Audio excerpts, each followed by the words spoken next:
보수신앙이 나갈 길에 대해서 곽성득 교수님, 현재 대한신학대학교 교수님으로 생각하고 계시는데 교수 나오셔서 이제 첫 번째 주제 하시겠습니다.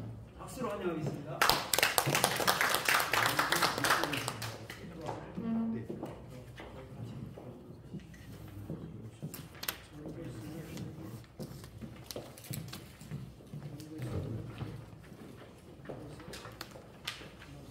세월이 참 빠르다는 이야기를 가지고 있습니다.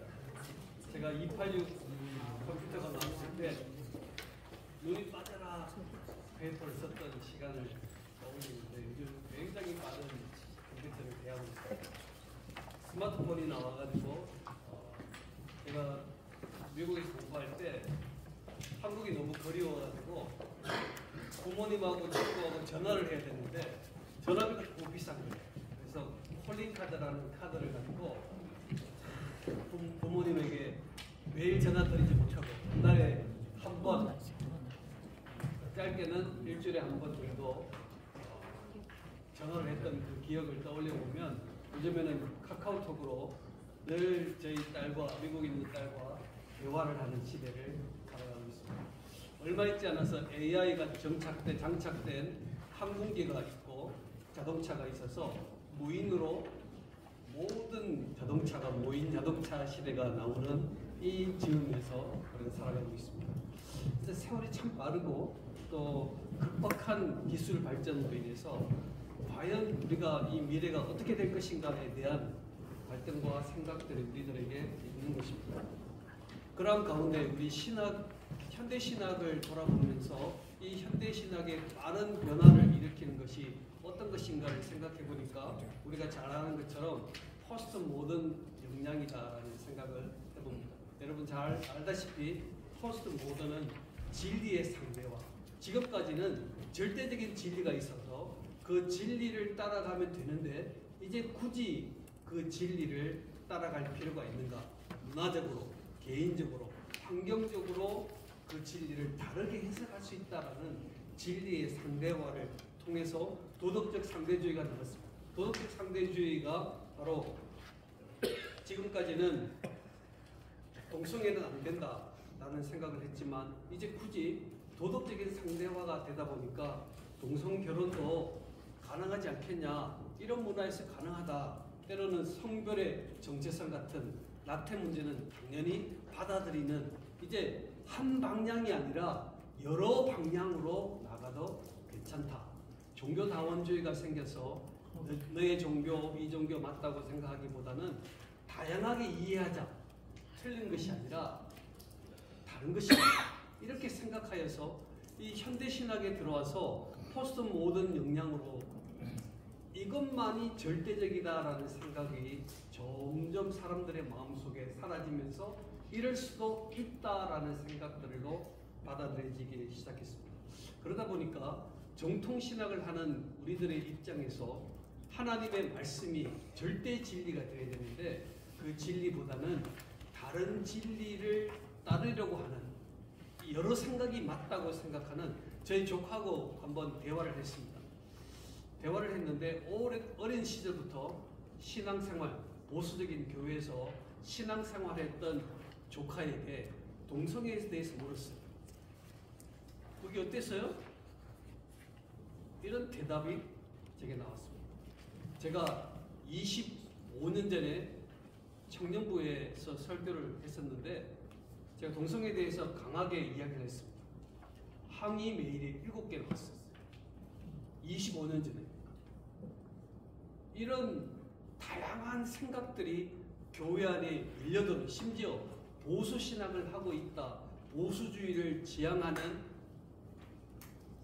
합동측 안에서도 이런 엄청난 위기와 도전들이 우리에게 찾아오고 있다는 거예요. 그래서 이 포스트 모던은 진리의 다양성을 강조하다 보니까 우리의 보수신학이 점점 흔들리는 상황 가운데 있습니다. 개인주의가 있습니다. 이제는 단체가 함께 모여가지고 예배 드리는 것보다 개인 묵상이 훨씬 더 중요하고 개인적으로 하나님을 만나고 체험하는 신앙이 훨씬 중요하다는 시대를 살아가고 있습니다.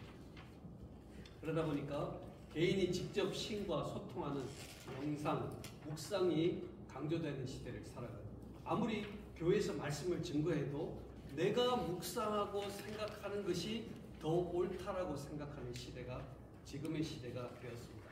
전통에 대한 회의가 생기기 시작했어요.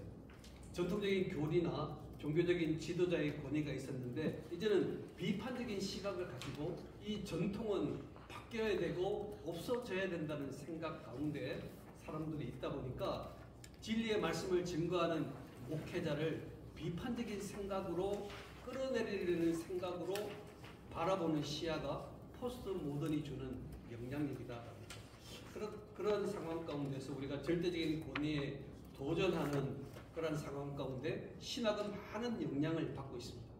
이제 절대적인 진리, 전통 이런 것들은 통하지 않는 시대 가운데 살아가면서 해방신학이 나오고 페미니스트 신학이 나오고 퀘어 신학이 나왔습니다. 최근에도 홍준표 시장이 5월 18일 날 대구의 퀘어 문화 축제를 방해하는 일로 인해서 1시간 들어가지 못하도록 모든 사람들이 싫어하고 또 다른 사람 어린 학생들에게도 좋지 않은 영향력을 준다는 이유로 1시간 막았는데 벌금이 700만 원 나왔습니다. 이런 엄청난 일들이 계속 주어지면서 이제는 개인이 굉장히 중요해요. 개인의 성향, 개인의 생각, 전체가 어떻게 생각하고 보수신학이 나가는 바가 어떠냐보다 내가 생각하고 느끼고 또 계획하는 일들이 훨씬 중요하다고 생각하는 그런 상황에서 우리가 어떻게 이 사회를 바꿔갈 수 있을까라는 생각을 해봅니다. 두 번째 신학 동향은 에큐메니칼 운동입니다. 여러분들이 잘 알다시피 WCC 운동을 통해서 종교가 하나 되어야 된다. 분열을 극복하고 하나 되어야 된다는 운동이 사람들에게 지지를 받고 박수를 받는 시대를 살아가고 있습니다. 굳이 다른 교파의 서로 다른 점은 인정하고 우리가 한 방향으로 이 사회가 할 수 있는 일을 전진하는 것이 어떻겠냐라는 그런 큰 명분 하에서 에큐메니칼 운동이 계속적으로 진행되고 있습니다. 그러니 다양성이 지금 인정되는 시대에 이 WCC 같은 에큐메니칼 운동, 하나 되자라는 운동이 서로 주장하지 말고 큰 틀에서 한번 일해보자라는 생각들이 사람들의 마음을 움직이기 시작하고 있다. 그러다 보니까 보수 신학을 하는 사람들은 점점 코너에 몰려가지고 마치 구시대 전통을 사모하는 사람들처럼 그런 취급을 받는 상황이 우리들의 상황이 되고 있습니다. 또한 세 번째 주요 동향은 과학과 신학이 대화하자라는 주장입니다. 진화론, 빅뱅 이론 같은 과학적 발견과 창조론이 충돌되기 시작했습니다. 이전에는 예수 믿는 사람들은 창조론을 의지하고 생각했는데 제가 학교를 다닐 때 고등학교 다닐 때만 해도 교회를 다니는 사람들은 창조론을 다 믿었습니다. 그리고 학생들이 모든 이 대학부 학생들이나 모든 학생들 또 학교에 가서도 예수를 믿는 사람들은 창조론을 지지했어요. 그런데 학교에서 창조론을 말하는 사람 한 사람도 없습니다. 심지어는 예수를 믿는 진실한 신앙인이라 할지라도 학교에서 창조론 믿냐 그러면 믿지 않는다. 그런 젊은이들이 이제 신학과 신앙의 충돌 속에서 더 이상 빅뱅 이론이 진화론이 과학적으로 받아들인 이상 우리는 이것을 문자적으로 창조를 이해하지 상징적으로 창조를 이해하지 문자적으로 받아들이지 않는다라는 움직임이 생기다 보니까 신학하고 이 과학이 대화를 하기 시작했습니다. 그래서 과학은 이 성경이라는 이 성경책은 과학 교과서가 아니라는 거예요. 그래서 신앙과 도덕적인 일을 가르치는 책일 뿐이지 과학 교과서가 아니기 때문에 과학에 대한 일은 과학에게 맡기고 교회는 신앙적 도덕적인 일만 하는 게 좋다라는 생각들을 해나가면서 서로 존중하자라는 태도를 보이면서 이제 유신 진화론을 믿기 시작했습니다. 이제 하나님이 계신데 창조하는 이 세상을 만드는 방법이 진화라는 거예요. 그러니까 진화하는 모든 과정을 하나님이 관여했기 때문에 그 진화를 받아들여야 된다라는 생각을 하고 있습니다. 이미 1996년에 교황 요한 바오로 2세는 진화론을 하나님의 창조 방법으로 공식적으로 선언한 바 있습니다. 그래서 더 이상 창조론이 더 이상 설당이 없는 상황 가운데 우리가 놓여 있습니다.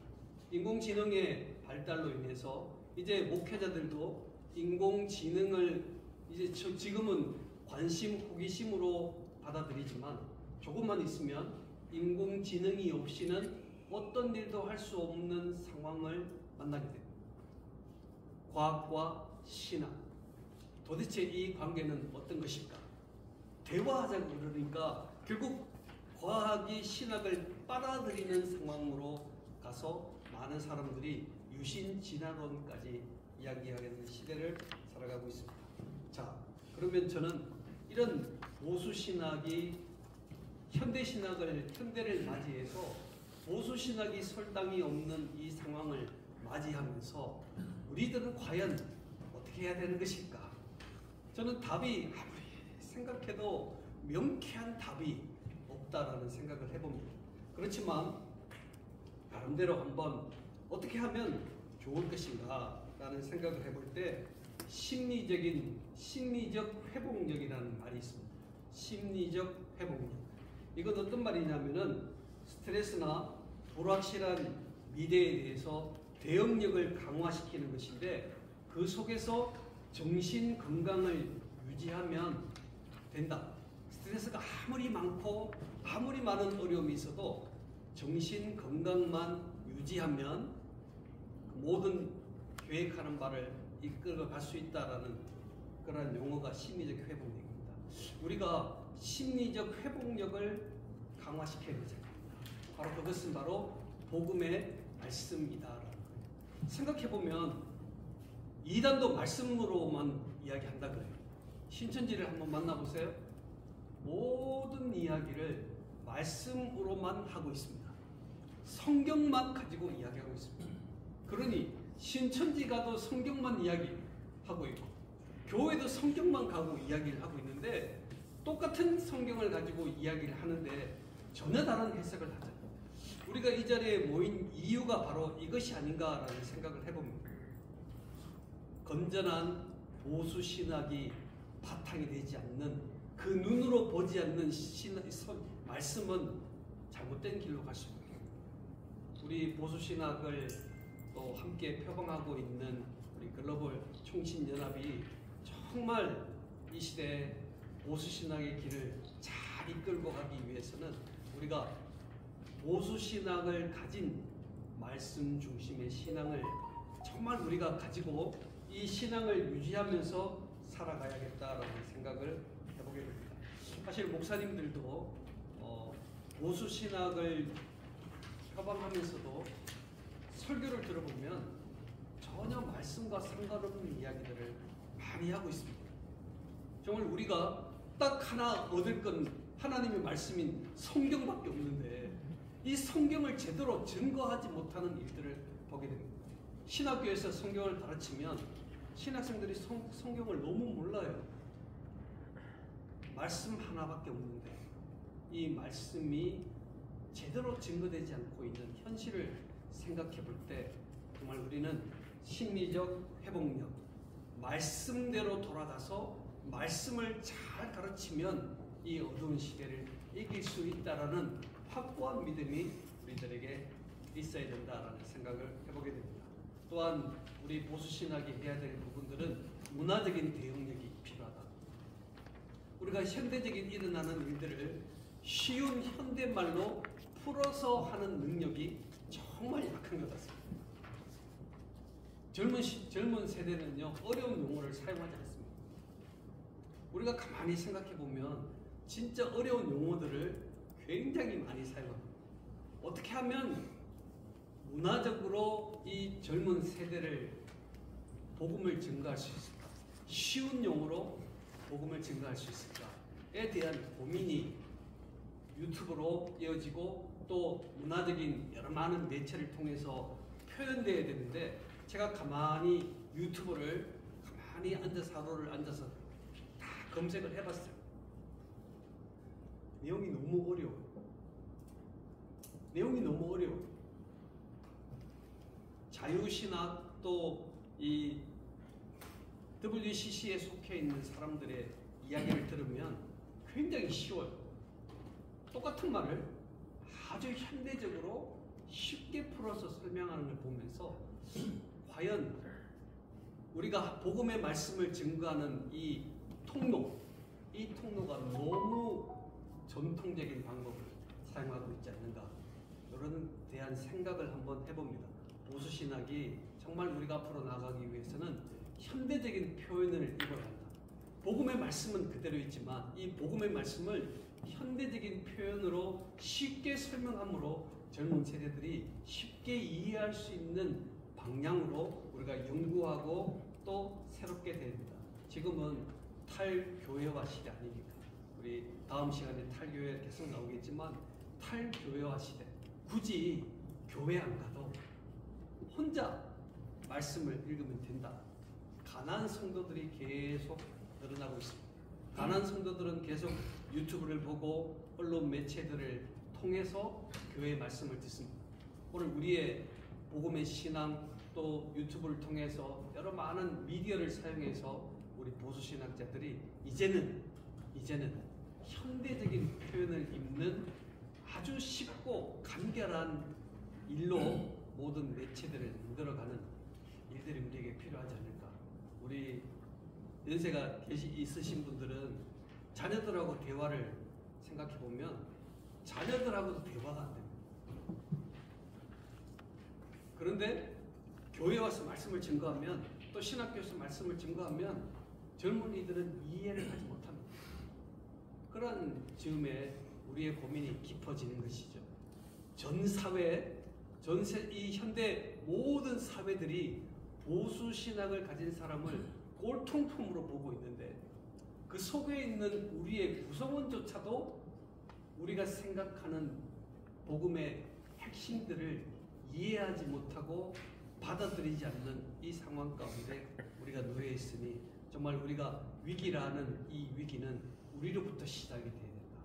그래서 우리가 정말 쉬운 책들, 또 우리가 처음에 아이폰, 이 스마트폰이 나왔을 때 우리 어르신들이 저는요 그냥 이렇게 살다 죽을래요. 굳이 안 배울래요. 그런데 한번 가르쳐 드렸더니 그걸 밤새도록 그걸 하고 있더라고요. 아, 그렇구나. 우리가 좀 더 쉬운 방법을 연구하고 생각하는 그런 노력들이 있는데 유연성을 가지는 일들이 우리에게 정말 필요하겠구나 라는 생각을 해봅니다. 요즘 교회가 도덕적인 스캔들과 내부 분열로 굉장히 어려운 구조를 가지고 있습니다. 보수 신앙을 가졌는데 분열은 더 많이 돼요. 그죠? WCC에 포함되어 있는 사람들은요 많이 분열 안 합니다. 그런데 우리는 보수다, 우리는 전통을 가졌다 라고 생각하는 교단들이 훨씬 더 많은 분열을 하고 있습니다. 그래서 그 속에 속해 있는 젊은이들이 교인들이 떠나는 상황으로 우리가 그 상황을 맞이하고 있다는 거예요. 그래서 우리가 한국교회 보수신학이 나아가야 할 이 길들은 우리가 연합하고 하나 되어서 어떻게 하든지 주어진 모든 언론 매체들을 다 동원해서 우리가 가진 신앙을 간결하고 쉽고, 우리의 설교의 내용이 간결하고 쉽고, 제가 칼빈 대학에서 강의를 할 때 한 분이 개척을 해봤어요. 교인이 4명입니다. 아내, 딸, 다른 어떤 권사님, 자기 4명이, 이제 전도사님이 4명이 있는데 설교를 하는데 자기 딸이 처음부터 끝까지 고개를 푹 시험이 된다는 거예요. 너무 시험이 들어가지고 매주 딸 때문에 시험이 들어가지고 교회를 가기 싫다는 거예요. 지금 개척해놓고 딸이 고개를 안 들고 계속 있으니까. 그래서 제가 그 전도사님 이야기를 한참 들으면서 그러면 지금 전도사님이 가지고 있는 설교에서 반을 빼라. 설교를 읽어보고 조금이라도 불편하다고 생각되는 반을 버리라. 그리고 그 반을 버린 상태에서 계속 한번 그 반을 읽어보라. 그리고 그 읽어본 내용 중에서 좀 입이 익숙해졌다라고 생각할 때 설교를 해보라. 그래서 설교를 다음 주에 했어요. 근데 그분이 너무 좋아해가지고 저를 막 찾아왔어요. 교수님, 딸이 드디어 고기를 들었습니다. 딸이 고기를 들었습니다. 그것 아니에요. 우리가 복음을 전하는 모든 통로가 막연하게 과거처럼 과거에 똑같은 방법으로 증거하는 것이 아니라 전하는 틀을 현대적이고 세련되도록. 그래서 저는 늘 주장하는 바는 뭐냐면은 본인이 이해하지 못하는 책을 읽지 마라. 내가 이해할 수 있는 수준만큼 보다 조금 더 낮은 책들을 읽어야지 정확한 메시지를 낼 수 있다. 괜히 어렵게 영어 못하는 사람이 꼭 영어를 번역해가지고 한다고 이해를 해가지고 언제 설교를 하겠냐.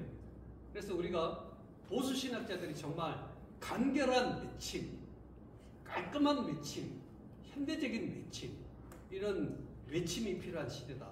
그래서 이 일로부터 시작해서 우리가 한 걸음 두 걸음 나아가면서 심리적인 회복력을 아무리 어려워도 우리는 복음의 말씀, 복수 신학의 복음의 말씀을 지키며 나간다. 이런 확신된 믿음과 전하는 방법을 세련될 수 있도록 여러분들이 우리 모든 분들이 저는 늘 설교를 할 때 늘 서점에 갔어요. 서점에 가서 한 바퀴 돕니다. 이렇게. 책 제목이 뭔지, 책 목차가 어떤 것인지. 그래서 깔끔한 내용이 있으면 항상 적어서 그 내용 표현을 하는 훈련을 했어요. 굉장히 도움이 많이 됐습니다. 우리가 보수 신학자들이 앞으로 뭔가를 해야 되는데 그 일은 엄청난 일이 아닙니다. 아주 작은 일부터 그 일을 시작함으로 인해서 우리가 하나님 앞에 귀하게 쓰임 받았다, 잘했다, well done, 잘했다, 하나님의 박수를 마지막에 받을 수 있다면 우리는 행복자입니다. 감사합니다. 네.